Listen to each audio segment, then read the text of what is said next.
Did you know that long before dating apps and dramatic reality TV, medieval people were living out love stories so epic, so heartbreaking, they still make us gasp? What if some of the most captivating romances from 1,000 years ago were doomed from the start? What if true love wasn't enough to conquer all? Especially not back in the 7th to 15th centuries. Number 9. Tristan and Iseult. In the misty wild lands of medieval Cornwall and Ireland, a tale of love so intense and tragic unfolded, whispered by bards and recorded in countless manuscripts across Europe. It's the story of Tristan, a valiant knight, and Iseult, a beautiful princess whose fate was sealed by a magical potion. This isn't just any love story. It's a saga of destiny, betrayal, and a yearning that defied all reason, echoing through courtly literature from the 12th century onwards. The earliest full versions of this tale, like those by Thomas of Britain and Gottfried von Strasbourg, paint a vivid picture of a world governed by honor, loyalty, and the cruel hand of chance. Tristan, a skilled warrior and nephew of King Mark of Cornwall, was sent on a perilous mission to Ireland. His task was to escort the beautiful Princess Iseult back to Cornwall to marry his uncle, King Mark. It was a political alliance, a way to mend fences between two warring kingdoms. Tristan was famous for his bravery, having once defeated the fearsome giant Morholt, Iseult's uncle, in a duel. This victory, while heroic, left him with a poisoned wound only Iseult's mother, a renowned healer, could cure. He had actually met Iseult before under a different name when seeking healing. Even then, a flicker of something passed between them, though they were oblivious to their future entanglement. On the sea voyage back to Cornwall, a seemingly innocent mistake changed everything. Iseult's loyal maid, Brangane, was entrusted with a love potion brewed by Iseult's mother, specifically for Iseult and King Mark. This potion was meant to ensure an unbreakable bond between the royal couple, guaranteeing peace and progeny for generations. But on the ship, Tristan and Iseult, feeling thirsty, unknowingly drank the potion themselves. The precise details vary in different versions of the legend. Some say it was Iseult who mistakenly offered it. Others that Brangane was confused. Regardless of the exact circumstances, the effect was immediate and irreversible. A love so profound and all-consuming, stronger than any earthly vow, flared between them. It was a love that was not chosen, but imposed, a force of nature that swept away all their duties and obligations. This was no ordinary attraction. It was a bond forged by magic, a passion that burned brighter than any sun and deeper than any ocean. They were utterly, irrevocably devoted to each other. Yet Iseult was promised to King Mark. Their love became a secret, dangerous affair, playing out in the shadows of King Mark's court. Tristan, bound by loyalty to his uncle, and Iseult, trapped by her duty as queen, found themselves in an impossible situation. They risked everything for stolen moments, their hearts aching with a love that could never be publicly acknowledged. The narratives from the 12th century, particularly the fragmented but powerful works attributed to Thomas of Britain, describe the exquisite torment of this hidden love. The whispered meetings in secluded gardens, the clever to separate its precautions, suspicions grew. Courtiers, jealous of Tristan's favor and Iseult's beauty, began to observe them closely.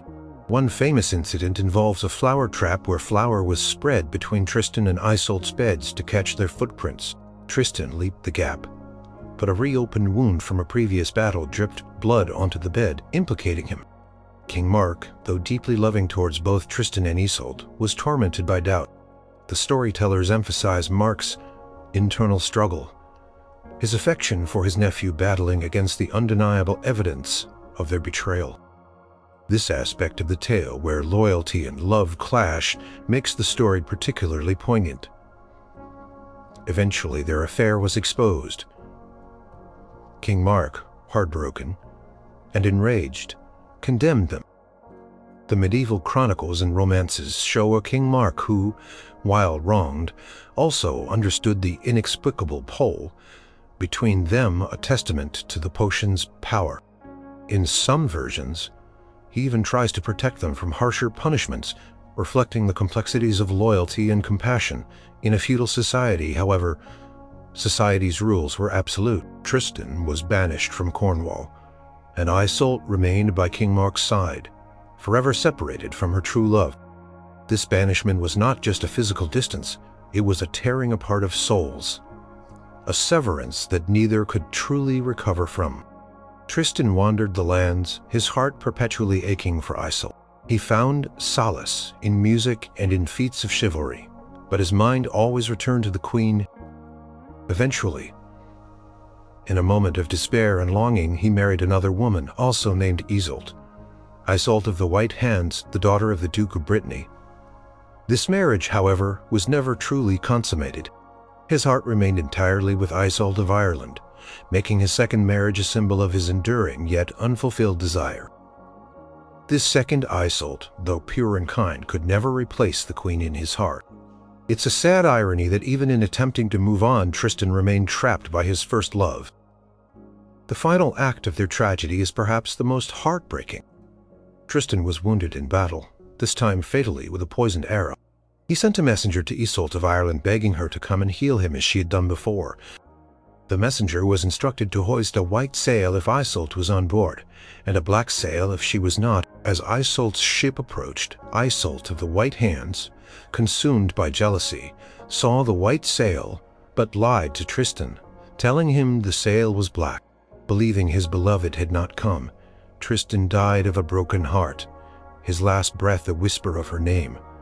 When Iseult of Ireland arrived, she found him dead. Her grief was immediate and overwhelming. She lay down beside him and died too, her heart giving out from sorrow. They were buried together, and from their graves a vine and a rose bush grew, intertwining forever, symbolizing their eternal, unbreakable bond. This imagery, found in many medieval retellings, depicts the enduring power of their love even in death. The story of Tristan and Iseult is not just a tale of lost love. It's a testament to the idea that some loves are so powerful, so fated, that they defy all societal norms, even life itself. Their story, documented in countless manuscripts from the 12th to the 15th centuries, served as a foundational narrative for the concept of courtly love, yet it also warned of its dangers, its capacity to destroy lives and kingdoms. It's a love that was lost, not because it faded, but because it burned too brightly for the world to contain. Number 8. Lancelot and Guinevere. The Arthurian legends, rich with knights' quests and magic, also hold one of the most famous and devastating tales of lost love. The forbidden passion between Sir Lancelot, King Arthur's greatest knight, and Queen Guinevere, his wife. This isn't just a story about infidelity. It's about loyalty torn asunder, the downfall of a glorious kingdom, and the ultimate sacrifice of personal happiness for the sake of an ideal that ultimately shattered. Accounts of this affair grew increasingly prominent from the 13th century onwards, especially in the French Vulgate cycle, which deepened the characters and their tragic fates. King Arthur's court at Camelot was meant to be a beacon of chivalry, justice, and peace.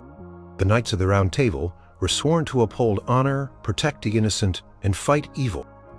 Lancelot, brave, noble, and unmatched in combat, was the epitome of these ideals. He was Arthur's most trusted companion, his dearest friend, and the very model of a knight.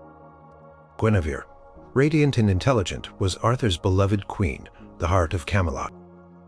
Their marriage was meant to symbolize the stability and prosperity of the kingdom. All seemed perfect, a golden age of glory.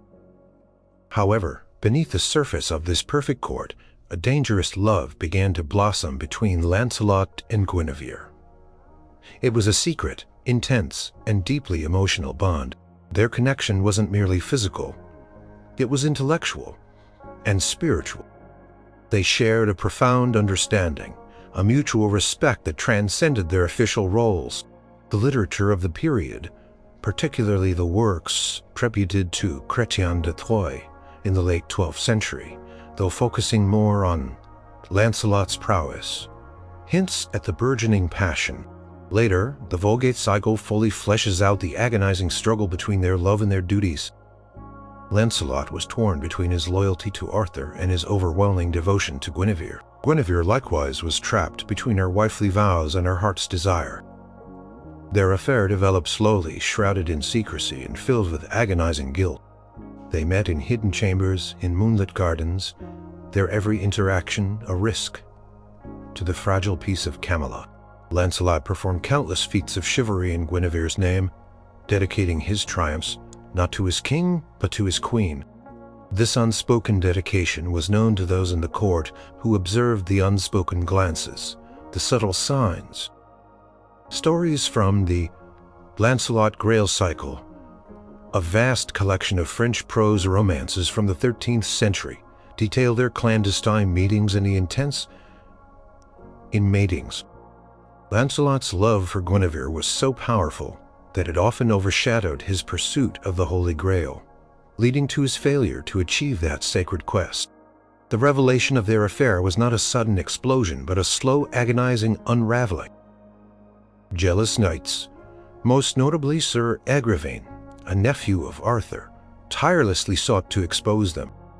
They set traps, spied on them, and eventually cornered Lancelot in the Queen's chambers. The confrontation was violent. Lancelot, fighting his way out, killed several of the knights, including Agravain.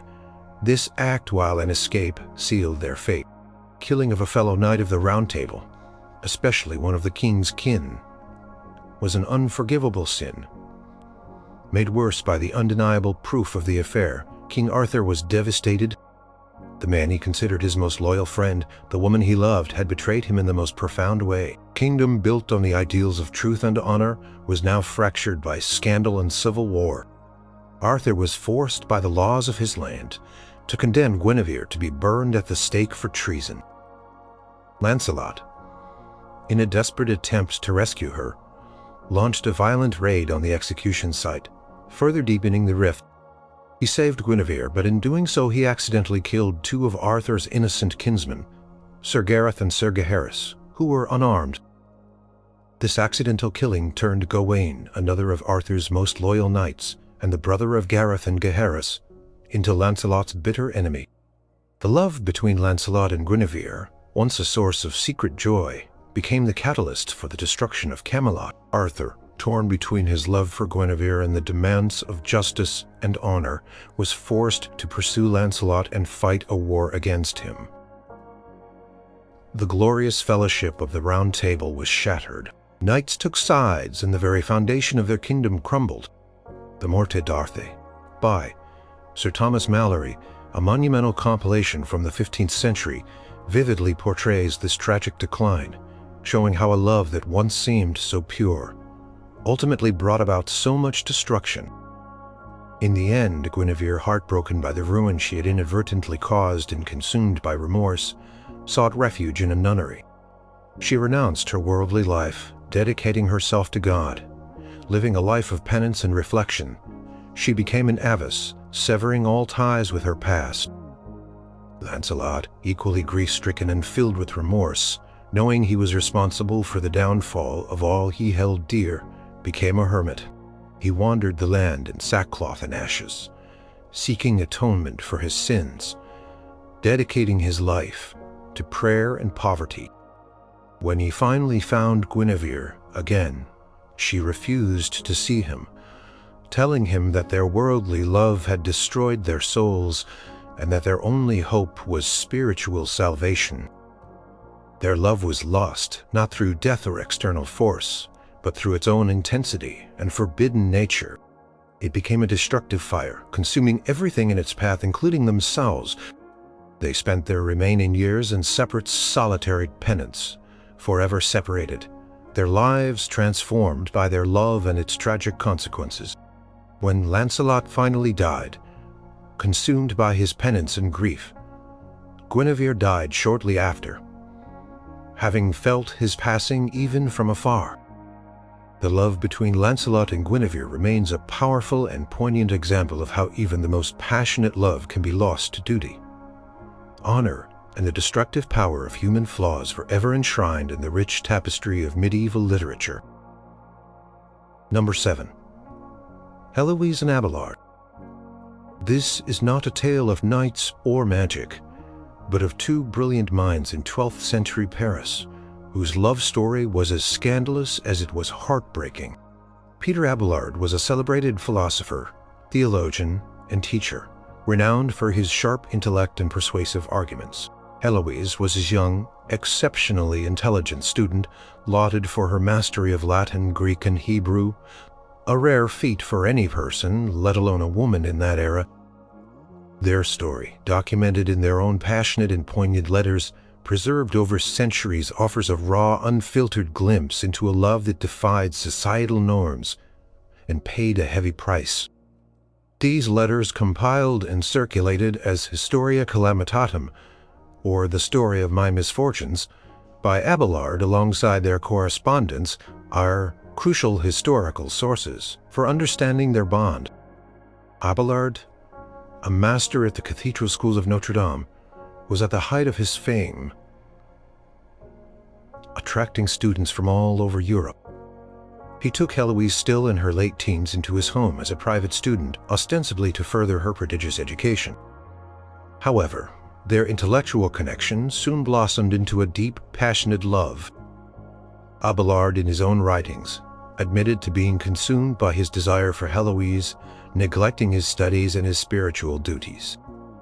Heloise, for her part, was utterly devoted to him, captivated by his brilliance and charisma. Their clandestine affair blossomed under the very roof of her uncle Canon Fulbert, a powerful cleric. Their love was fervent and undeniable, but utterly forbidden. Abelard was a cleric, though not yet a priest, and celibacy was expected. Heloise was a young woman with a reputation to uphold. Their secret romance produced a son, Astrolabe, a discovery that brought their world crashing down. The birth of their child exposed their affair to a scandalized Paris. This was not merely a personal betrayal, but a public disgrace for Canon Fulbert, who felt deeply humiliated and dishonored. Conventions of medieval society simply did not allow for a cleric to have a child, nor for a woman to be so publicly compromised. To try and mitigate the scandal, Abelard proposed a secret marriage to Heloise, a highly unusual and problematic solution for a cleric. Heloise, however, resisted.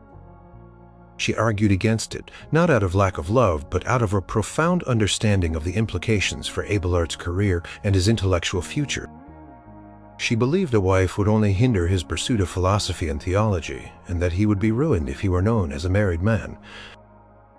Her arguments, recorded in their letters, reveal a mind far ahead of her time, predominizing her lover's destiny over her own social standing or comfort. She was willing to endure the scandal and the social ostracization to protect his intellectual legacy. Despite her protests, they eventually married in secret. This secret marriage did little to appease Fulbert. Believing Abelard had wronged his niece and destroyed her future, Fulbert enacted a terrible revenge. While Abelard slept, he sent men to attack him and castrate him. This brutal act ended Abelard's career as a public teacher and essentially forced him into monastic life. It was a horrifying, life-altering event that forever changed the course of both their lives and became a profound symbol of the consequences of their illicit love. The medieval accounts are clear on the savagery of this act and the profound shame it brought upon Abelard. After this horrific incident, both Heloise and Abelard took monastic vows, albeit in separate institutions. Abelard became a monk, and Heloise, at his insistence, became a nun at the convent of Argenteuil, where she had been educated as a child. Later, she would become the abbess of the Paraclete, a monastery founded by Abelard himself. Their physical separation was complete, but their intellectual and emotional bond endured through a series of remarkable letters. These letters, filled with intellectual debate, raw emotion, and profound philosophical insights, reveal the depth of their love and the torment of their separation. Heloise in particular expressed her ongoing love and grief, her questioning of God's will, and her continued intellectual challenge to Abelard. Their love once lost to scandal and violence, transformed into a spiritual, intellectual, and deeply personal connection, maintained through correspondence. They debated theology, philosophy, and the nature of their relationship. Heloise's letters are particularly striking for their honesty about her continued worldly desires, despite her monastic vows and her unwavering love for Abelard. Abelard, for his part, often struggled with his own guilt and sought to guide Heloise towards a more spiritual path. Their story is a powerful testament to the enduring human spirit. In the face of profound adversity, they died years apart. Abelard in 1142, and Heloise in 1164. Eventually, their remains were brought together and buried side by side, symbolizing a reunion in death that was denied to them in life. Their tomb in Père Lachaise Cemetery in Paris stands as a monument to their extraordinary love and intellect. The story of Heloise and Abelard is a poignant reminder that love can be lost, not just to circumstance or fate, but to the harsh realities of society and the brutal consequences of breaking its rules. It's a love story that continues to resonate because it's a deeply human drama shooting the brilliance of minds, the fervor of passion, and the tragic price of transgression in the strictures of medieval society. A story documented by their own pens. Number 6. Aucassin and Nicolette. Step into a medieval world where love transcends social class, religion, and the dangers of a perilous journey. The 13th century French chanté fable, Aucassin and Nicolette, is a unique work of art, a blend of sung verses and spoken prose, telling a whimsical yet poignant story of a young nobleman and a Saracen slave girl. Their love is pure and absolute, yet it constantly faces obstacles, making it a powerful tale of lost love and relentless pursuit. An unusual gem from the literary landscape of the period. Aucassin was the son of Count Garin of Beaucaire, a powerful lord. He was handsome, brave, and skilled in arms, but utterly uninterested in the affairs of war or lineage. His heart belonged entirely to Nicolette, a beautiful, intelligent girl who had been bought from the Saracens by the Viscount of Beaucaire and baptized as a Christian. She served as his adopted daughter and was loved by all who knew her. Aucassin's love for Nicolette was all-consuming. He refused to take up arms in his father's wars, refused to marry a noble lady as his father demanded, and even refused to convert to Christianity. All for his beloved Nicolette. His father, Count Garin, was furious. A future count could not marry a mere slave girl, especially one of foreign origin. The social divide was the first major obstacle. Count Garin, desperate to separate them, had Nicolette imprisoned in a tower. Aucassin, consumed by despair, refused to eat or fight. His father mocked him, reminding him of his duty to his noble lineage, but Aucassin's love was stronger than any duty. He famously declared that he preferred to go to hell with Nicolette than to heaven without her. A shocking statement for a medieval nobleman, and a testament to his singular devotion. This declaration, contrasting worldly love with spiritual salvation, highlights the extraordinary nature of their bond within a deeply religious society. Nicolette, cunning and resourceful, managed to escape her prison. She fled into the nearby forest, hiding from her pursuers. She built a small hut of branches and flowers, hoping Aucassin would find her. The narrative of her escape and her ingenuity in the forest is a delightful part of the story. Showing her strength and independence, Aucassin, upon learning of her escape, followed her into the forest. He encountered shepherds who, after a moment of comic misunderstanding, pointed him in the direction of Nicolette's hut. The spoken prose parts of the chantefable provide these narrative details, while the sung verses often express the characters' emotional states. Their reunion in the forest hut was tender and sweet, but their joy was short-lived. They knew they could not return to Beaucaire. They decided to flee, hoping to find a land where they could live together freely. Their journey was filled with perils. They encountered wild beasts, rogue knights, and the ever-present threat of being discovered. They eventually found a ship and sailed across the sea, hoping to find a new life. This long journey, fraught with danger and uncertainty, further tests their bond. Highlighting their resilience and determination to stay together, however, fate had another twist. Their ship was captured by Saracen pirates. Aucassin was captured and thrown into a dungeon, while Nicolette was taken to the palace of her grandfather, the King of Carthage. It was revealed that Nicolette was not just a slave girl, but a princess, the daughter of the King of Carthage, stolen in her youth. This revelation turns the social obstacle on its head. Now, Nicolette was of royal blood, and Aucassin was merely a captured foreign knight. The irony was not lost on the medieval audience, subverting the expectations of traditional romance. Despite her newfound royal status, Nicolette remained devoted to Aucassin. She refused to marry any of the noble Saracen princes her grandfather proposed. She devised a clever plan. She disguised herself as a wandering minstrel and traveled to the castle, where Aucassin was imprisoned. She sang a song recounting their love story, subtle enough to not reveal her identity, but clear enough for Aucassin to recognize their tale. Aucassin, recognizing their story, realized she was alive, and close he was overjoyed. Nicolette then arranged for Aucassin to be freed. They managed to escape Carthage, and once again embarked on a journey, this time back towards Beaucaire. They encountered more adventures, demonstrating their unwavering commitment to each other, despite all odds. Their journey was a cycle of separation and reunion, a testament to their enduring love and the whimsical nature of their fate. The chantifable often shifts quickly from moments of despair to moments of lightheartedness, reflecting the varied emotions of their journey. In the end, after many trials and much wandering, Aucassin and Nicolette returned to Beaucaire. Aucassin had inherited his father's countship. With Nicolette now revealed as a princess, the social barriers were removed.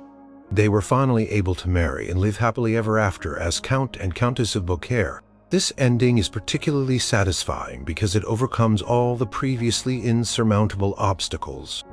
The love that was once lost to social class, religious differences, imprisonment, and pirates is finally triumphant. The lost part of their love was the constant threat of separation, the repeated times they were torn apart and had to find their way back to each other.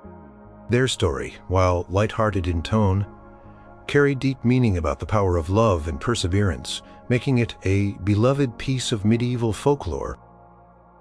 Number 5. Floris and Blanchefleur. This 12th century romance, popular across Europe, tells the story of two young lovers, Floris, a Christian prince, and Blanchefleur, a orphaned noblewoman raised alongside him. Their love blossomed from childhood, pure and innocent, yet destined to be challenged by societal expectations and religious differences. It's a tale of separation, perilous journeys, and the unwavering hope of reunion. A classic example of lost love through external forces. The romance, translated into multiple languages, including Middle English, highlights its widespread appeal and influence during the High Middle Ages. Floris was the son of a powerful Saracen king, and Blanchefleur was the daughter of a Christian noble killed in a battle during which her mother died, giving birth to her. King, out of compassion or perhaps practicality, took the infant Blanchefleur and had her raised in his court alongside his own son, Floris. They were inseparable from infancy, educated together, playing together and sharing every secret. Their bond grew naturally from deep friendship into a passionate, undeniable love. As they matured into adolescence, they pledged eternal devotion to each other, naive to the harsh realities of their world. This childhood love, innocent and pure, is central to the story's charm. King and Queen, however, had grander plans for their son. They envisioned Floris marrying a princess of suitable royal lineage to strengthen their kingdom. The idea of him marrying an orphaned Christian girl, no matter how beautiful or virtuous, was simply unacceptable. Such a union would be seen as a disgrace and a weakness to their power. The royal parents were deeply concerned by the intensity of Floris's affection for Blanchefleur. They realized that their love was a serious impediment to their dynastic ambitions. To separate the lovers, the king devised a cruel plan. While Floris was away on a hunting trip, the queen sold Blanchefleur to foreign merchants. They told Floris upon his return that Blanchefleur had died. The shock and grief were so profound that Floris attempted to take his own life. The depth of his despair, described in vivid detail in the medieval manuscripts, highlights the strength of his attachment to Blanchefleur. King and queen, seeing their son's agony, confessed the truth.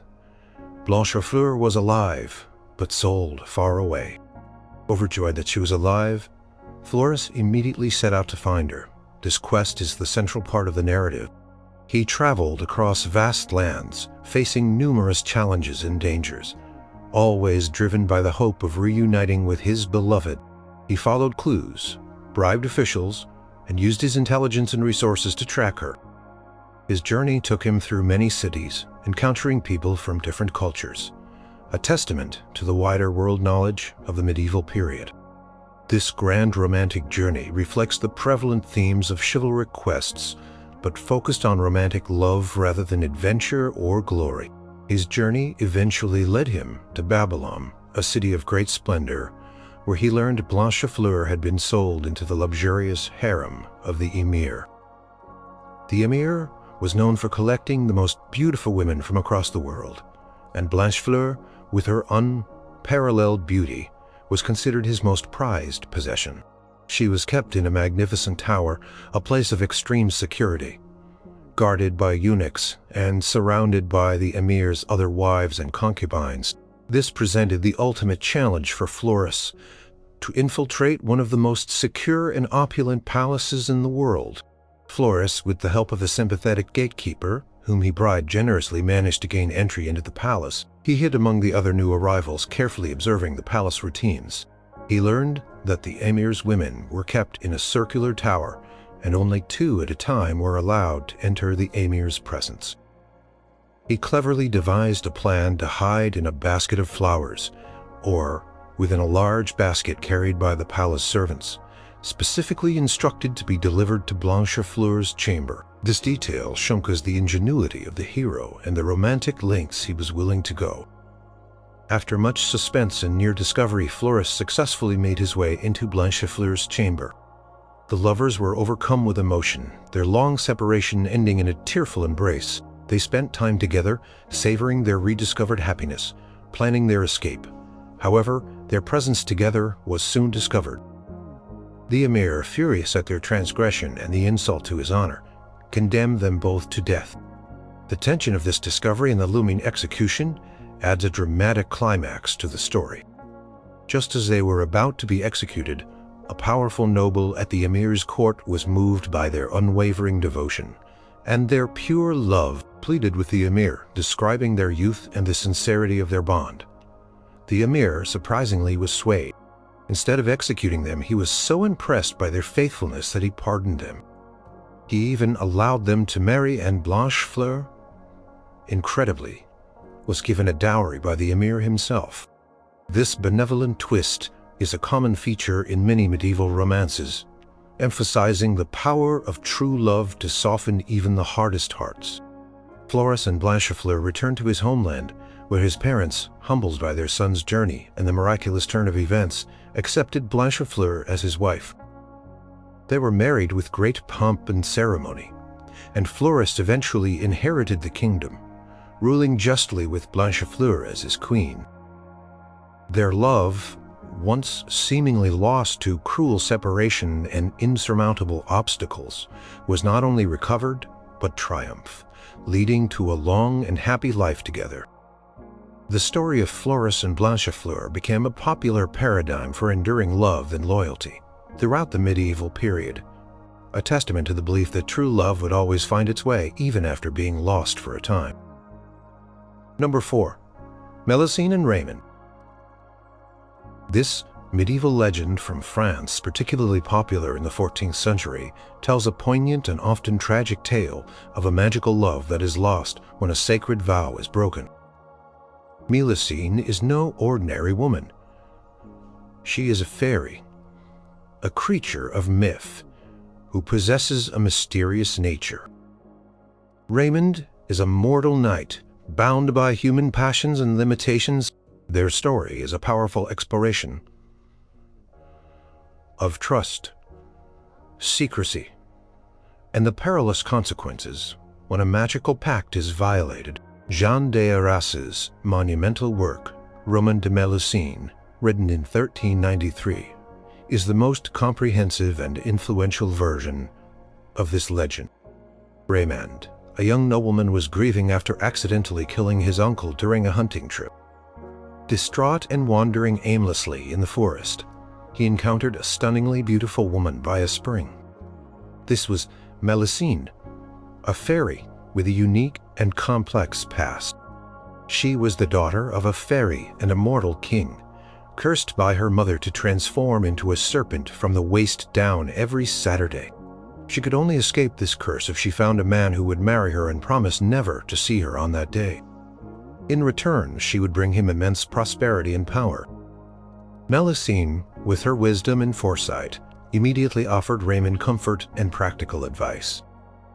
She guided him to a nearby spring, revealing its magical properties, and counseled him on how to secure his inheritance and build his fortune. Enchanted by her beauty and grateful for her help, Raymond quickly fell in love with her.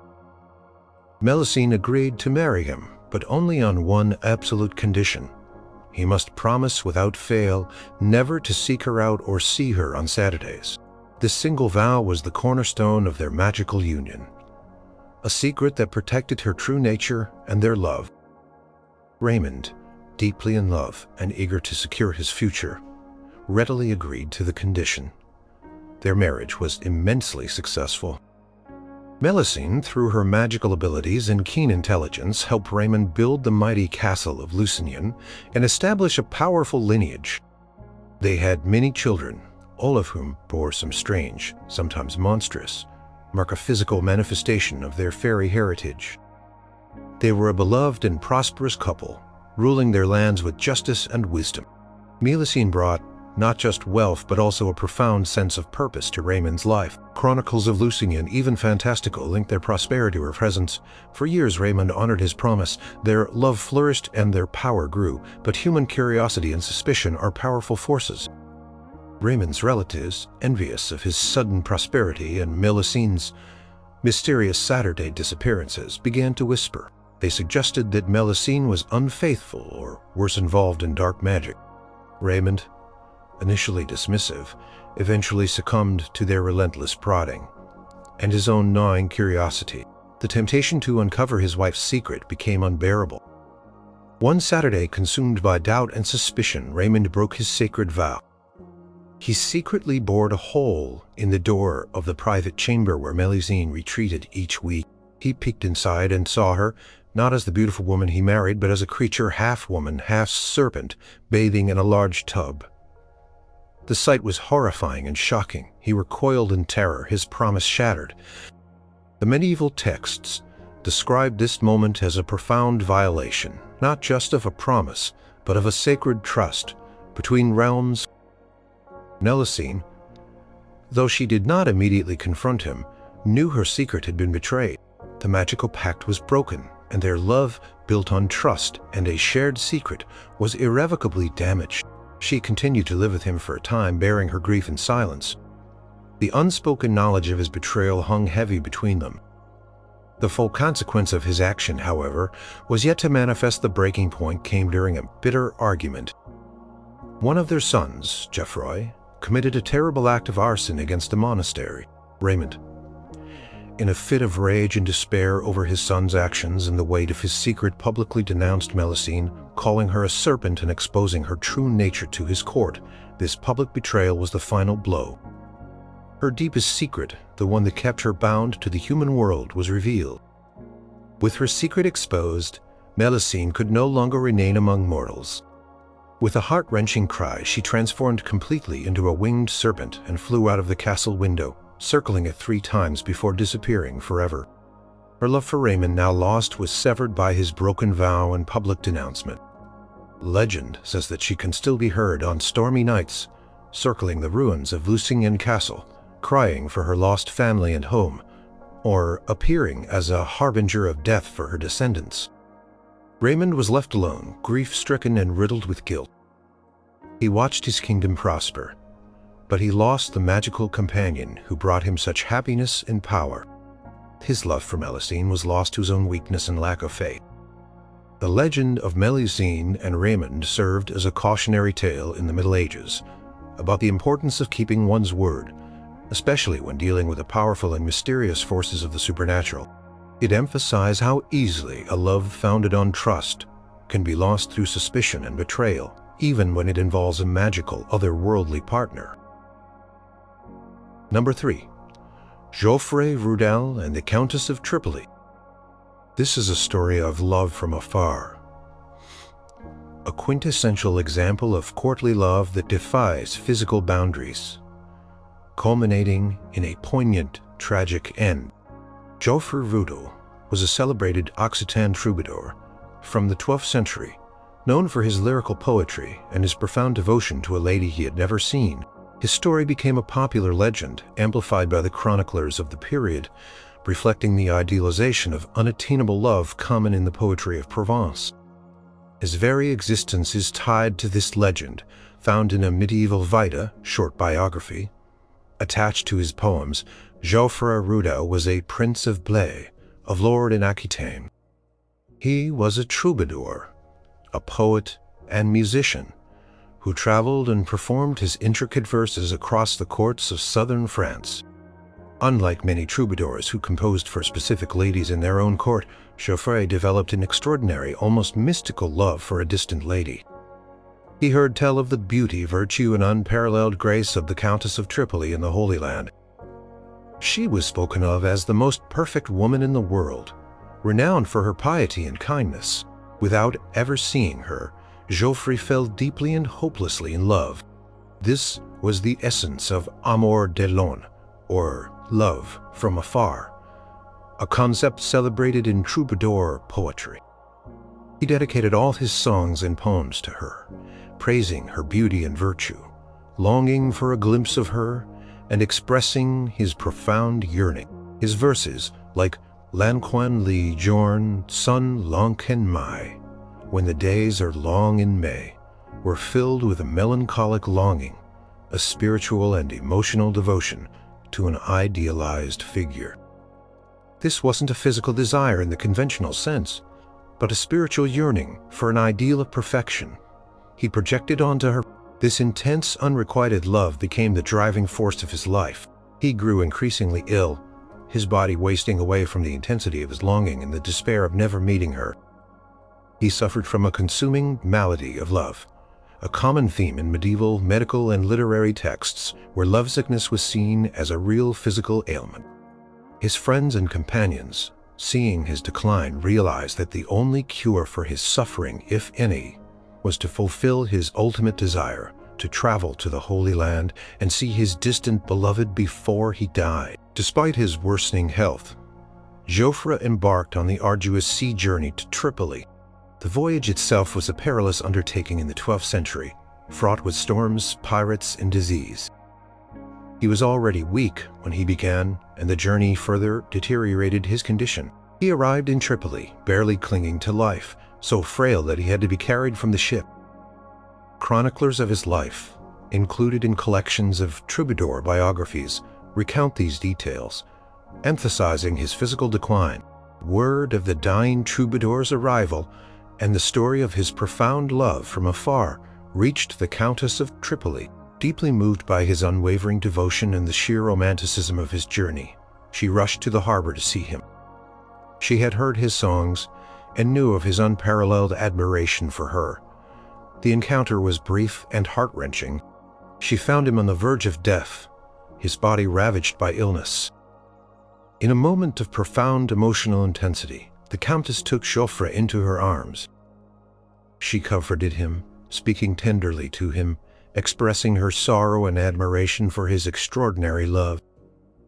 In that very moment, having finally seen her, having heard her voice, and having felt her touch, Geoffrey Rudel died in her arms. His quest was fulfilled, his longing appeased, though it cost him his life. It was a moment of ultimate fulfillment and ultimate loss intertwined. The Countess, heartbroken by his passing, ordered him to be buried with great honor within the Knights Templar Church in Tripoli. She mourned him deeply, perhaps feeling a profound connection to the man who had loved her so purely and completely, even without ever knowing her. Her grief, a reflection of the powerful emotional impact of his love, solidified the legend's emotional resonance. Later, she even entered a convent, though this detail varies in different accounts. Geoffrey Roudel's love was lost, not through betrayal or external force, but through the inherent unattainability of his idealized longing and the cruel reality of human mortality. His death, at the moment of fulfillment, transformed his distant love into an eternal, tragic legend. His story, popularized in later medieval chronicles and artistic depictions, served as a potent symbol of courtly love's highest, most spiritual ideal. A love so pure that it transcends earthly boundaries and culminates in a beautiful, albeit tragic, union at the moment of death. His songs continue to be studied, offering a window into this unique form of medieval romance. Number 2. Dante Alighieri and Beatrice Portinari.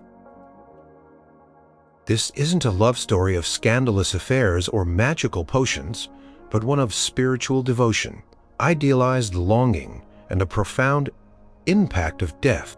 It's the intensely personal and literary journey of Dante Alighieri, the renowned Florentine poet of the late 13th and early 14th centuries, and his muse Beatrice Portinari.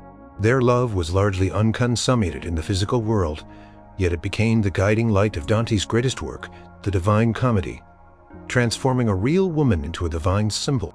This relationship, though not a traditional romance, is perhaps the most iconic example of medieval lost love, deeply influencing literature and philosophy for centuries.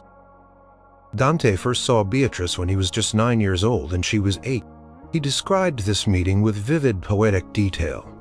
In his early work, La Vita Nuova, The New Life, composed around 1294, he was immediately captivated by her beauty and grace. This initial encounter, brief and innocent, left an indelible mark on his soul. He saw her again 9 years later, and their second meeting deepened his spiritual devotion to her. She became his lady of salvation, a source of spiritual enlightenment and moral guidance. He would sometimes greet her on the street, and though their interactions were brief and formal, they held immense significance for him. Their relationship was defined by the principles of courtly love, but elevated to a spiritual plane. Dante worshipped Beatrice from afar, never directly declaring his love in a way that would compromise her or himself. She was a reflection of divine perfection, a conduit to understanding God's grace. His love for her inspired his early poetry, which he collected in La Vita Nuova, weaving together prose narrative and lyrical verse. In this work, he meticulously documented his sightings of her, his dreams, and his intense emotional reactions, all centered around her spiritual influence. The book is a direct record of his evolving understanding of their love. The first profound loss in their story was the loss of her earthly presence. Beatrice married another man, Simone de Bardi, in 1287. While this was a common occurrence in medieval society, arranged marriages for political and social reasons, it meant that Dante's love would forever remain idealized and unconsummated. He continued to observe her, and her marriage did not lessen his spiritual devotion. Instead, it underscored the platonic nature of his love, emphasizing her role as a spiritual guide rather than a physical partner. This separation, though common, was a significant personal loss for Dante. Then came the ultimate blow. In 1290, when Beatrice was only 24 years old, she died early. The loss of her earthly presence was not just a loss of a beloved woman, but the apparent loss of his spiritual guide, his pathway to divine understanding. He struggled to come to terms with her death, seeking solace in philosophy and theology. This period of intense suffering would shape his monumental literary masterpiece. Beatrice's death transformed her from a beloved woman into a divine symbol. In the Divine Comedy, written decades after her death, Beatrice appears as Dante's guide through paradise, the highest realm of heaven. She represents divine wisdom, grace, and revelation. His journey through hell and purgatory is ultimately motivated by his desire to be worthy of her, to follow her guidance into the light of God.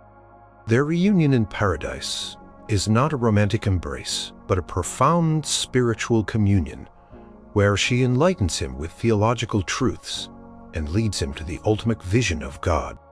This transformation is a unique aspect of their lost love. Their love was lost to the realities of society, marriage, and ultimately death, but it was not forgotten. Instead, it was transmuted into an enduring artistic and spiritual legacy. Dante used his personal grief and his idealized love for Beatrice to explore universal themes of sin, redemption, and divine love. He created a monumental work of literature that continues to inspire and challenge readers centuries later.